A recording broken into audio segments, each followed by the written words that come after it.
अस्सलाम अलैकुम दोस्तों। आज मैं आपको सुनाने जा रहा हूँ करबला में गई बहादुर जनों की कहानी। रेत का वह मैदान जहाँ सूरज भी अपनी आग बरसाते हुए बेरहम लगने लगता है, जहाँ हवा जब चलती है तो ऐसा महसूस होता है मानो किसी माँ की सिसकी उड़ रही हो, किसी मासूम के सूखे होंठ आज भी पानी के लिए कांप रहे हों और किसी शहीद की रूह आज भी इंसाफ की गुहार लगा रही हो। उस पाक धरती का नाम है करबला।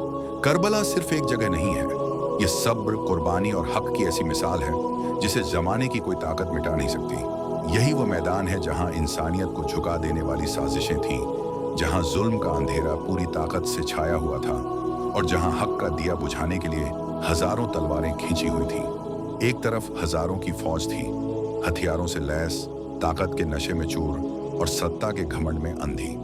दूसरी तरफ सिर्फ 72 जानें थीं, जिनके पास न तो सेना थी न ही संसाधन, लेकिन जिनके सीने में ईमान की वह आग जल रही थी जिसे कोई तलवार बुझा नहीं सकती थी। इन 72 में बूढ़े भी थे, जवान भी थे और ऐसे मासूम बच्चे भी थे जिनके गले सूखे थे, आंखों में प्यास थी और दिलों में अल्लाह पर अटूट भरोसा। 3 दिन से बंद पानी, तपती रेत और सामने मौत का खुला मैदान, फिर भी किसी के कदम नहीं डगमगाए। करबला का सबसे बड़ा सबक यही है कि हुसैन इब्न अली रदी अल्लाह अन्हु ने जुल्म के सामने सिर झुकाने से इनकार कर दिया। उन्होंने बता दिया कि जिंदगी अगर जालिम के साथ समझौते में मिले तो वह जिंदगी नहीं, बेड़ियां होती हैं, और मौत अगर हक के रास्ते में आए तो वही असली कामयाबी है। जब एक एक करके हुसैन रदी अल्लाह अन्हु के साथी शहीद होते गए, तब भी उनके होंठों पर शिकायत नहीं थी, बल्कि शुक्र और सब्र था।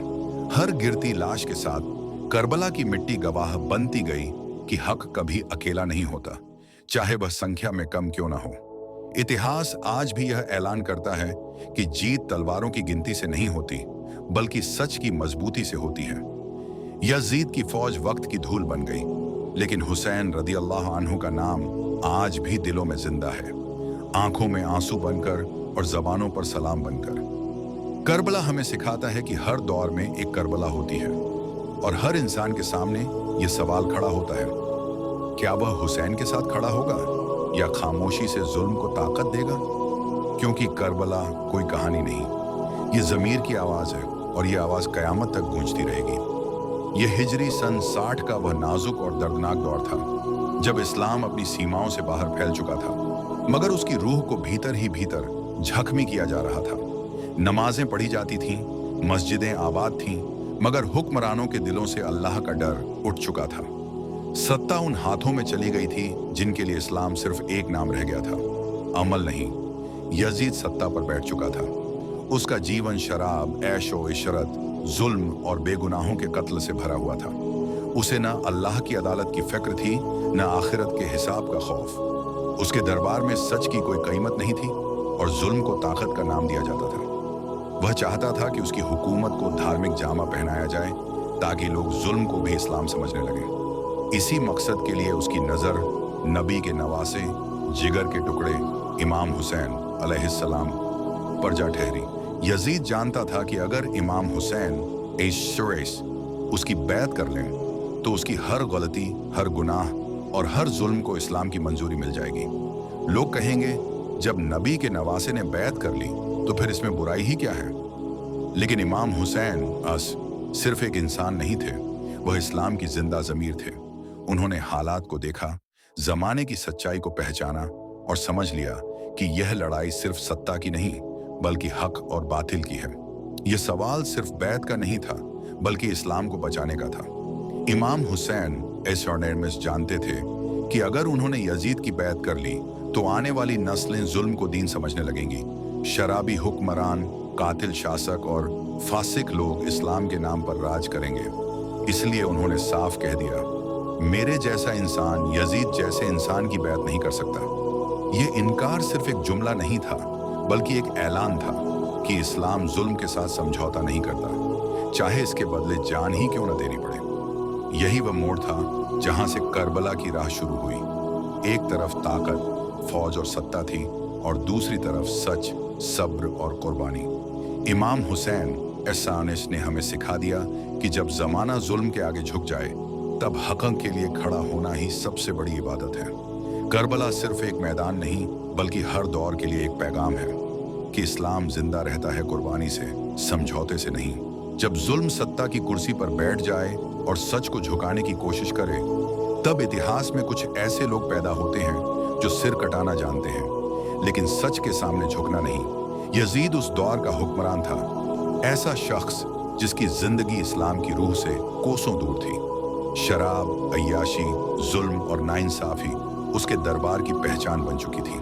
फिर भी वह चाहता था कि नबी के नवासे, रसूल की गोद में पले इमाम हुसैन उसकी बैत कर लें। यह बैत सिर्फ सत्ता को मानना नहीं थी, यह जुल्म को सही ठहराने की मुहर थी। अगर इमाम हुसैन पर बैत कर लेते तो यजीद के हर गुनाह पर इस्लाम की सहमति की मोहर लग जाती। लेकिन इमाम हुसैन असमन को यह मंजूर नहीं था। उन्होंने पूरे साहस और सच्चाई के साथ कहा, मेरे जैसा इंसान यजीद जैसे फसिक की बैत नहीं कर सकता। यह एक साधारण वाक्य नहीं था, यह हक और बातिल के बीच खींची गई एक लकीर थी। यह ऐलान था कि इस्लाम जिंदा रहेगा, भले ही इसके लिए हुसैन को कुर्बानी क्यों न देनी पड़े। इस इनकार के साथ ही इमाम हुसैन अखज़मारनियस ने जान लिया था कि अब उनका रास्ता आसान नहीं रहेगा। यह फैसला उन्हें आराम से शहादत की ओर ले जा रहा था। यजीद को यह इनकार कांटे की तरह चुभ गया। जिस सत्ता के आगे लोग डर से झुक जाते थे, उसी सत्ता को एक सच्चे इंसान ने ठुकरा दिया था। इसी इनकार के बाद मदीना, जो कभी सुकून का शहर था, इमाम हुसैन बिनस के लिए असुरक्षित हो गया। धमकियां मिलने लगी, दबाव बढ़ने लगा, यहां तक कि रसूल के नवासे की जान भी खतरे में डाल दी गई। लेकिन इमाम हुसैन डरे नहीं, क्योंकि उन्हें पता था अगर आज हुसैन झुक गया तो कल इस्लाम झुक जाएगा। इसीलिए यह इनकार सिर्फ सत्ता का विरोध नहीं था, यह आने वाली नस्लों के लिए सच और इंसाफ को बचाने की सबसे बड़ी कुर्बानी का पहला कदम था। मदीना, वह शहर जहां हर गली में नबी की खुशबू बसी थी, वह जमीन जहां रसूल ने चलना सिखाया, जहां इस्लाम ने पहली बार सांस ली, यही वह मदीना था जहां नबी की कब्र अनवर थी। वह कब्र जिसके पास खड़े होकर पत्थर भी रो पड़ते थे। हर दीवार, हर दरवाजा, हर मोड़ रसूल की यादों से जुड़ा था। लेकिन अफसोस, उसी मदीना में हुसैन अब सुरक्षित नहीं थे। जुल्म की परछाइयां इस पाक शहर तक पहुंच चुकी थी। यजीद की सत्ता रसूल के नवासे से बैत चाहती थी और इनकार की सजा मौत थी। रात गहरी थी, मदीना सो रहा था। आसमान पर सितारे थे, लेकिन दिलों में बेचैनी उतर आई थी। घर में औरतें थीं, बच्चे थे और एक ऐसा फैसला जो इतिहास बदलने वाला था। उसी खामोशी में बीबी ज़ैनब अपने भाई के पास आईं। आवाज कांप रही थी, आंखें नम थीं। उन्होंने धीरे से पूछा, भाई, क्या हम वापस लौट पाएंगे? ये सवाल सिर्फ सफर का नहीं था, ये सवाल था, क्या माँ की गोद फिर मिलेगी? क्या मदीना की गलियां फिर देख पाएंगे? इमाम हुसैन कुछ पल खामोश रहे। उनकी निगाहें रसूल की कब्र की तरफ उठी, फिर बहुत सुकून और बहुत सब्र के साथ बोले, ज़ैनब, ये सफर वापसी का नहीं है, ये सफर शहादत की ओर है। ये शब्द तलवार की तरह नहीं, मरहम की तरह थे। दर्द भी था और यकीन भी। बीबी ज़ैनब की आंखों से आंसू बह निकले, लेकिन उनके चेहरे पर कमजोरी नहीं थी, क्योंकि यह घर अली और फातिमा का था। यहाँ आंसू बहते थे, हौसले नहीं टूटते थे। बच्चों को जगाया गया, सामान समेटा गया और मदीना से खामोशी से विदाई ली गई। इमाम हुसैन आखिरी बार रसूल की कब्र के पास पहुंचे। दिल भर आया, लहजा कांप गया। उन्होंने कहा, ऐ नाना जान, हुसैन जा रहा है आपके दीन को बचाने। काफिला चल पड़ा, मदीना पीछे छूट गया, लेकिन सच का सफर शुरू हो चुका था। आंसू जरूर गिरे, लेकिन हौसला नहीं टूटा, क्योंकि यह विदाई मौत की नहीं, शहादत की ओर पहला कदम थी। मदीना से निकलने के बाद इमाम हुसैन और का काफिला मक्का की पाक सरजमीन पर पहुंचा। वह मक्का जहां हर सांस इबादत थी, जहां हर कदम दुआ बन जाता था। लोगों को खबर मिली कि रसूल के नवासे मक्का में ठहरे हैं, तो दिलों में उम्मीद की रोशनी जग उठी। हजारों लोग इमाम हुसैन असबान से मिलने आए। कोई हाथ चूमता, कोई आंखों से लगाता और कोई बस दूर खड़े होकर उन्हें देखता रह जाता। सबके दिल में एक ही बात थी, हक़ा जिंदा है। इसी दौरान दूर कूफा से खत आने लगे। एक दो नहीं, सैकड़ों नहीं, हजारों।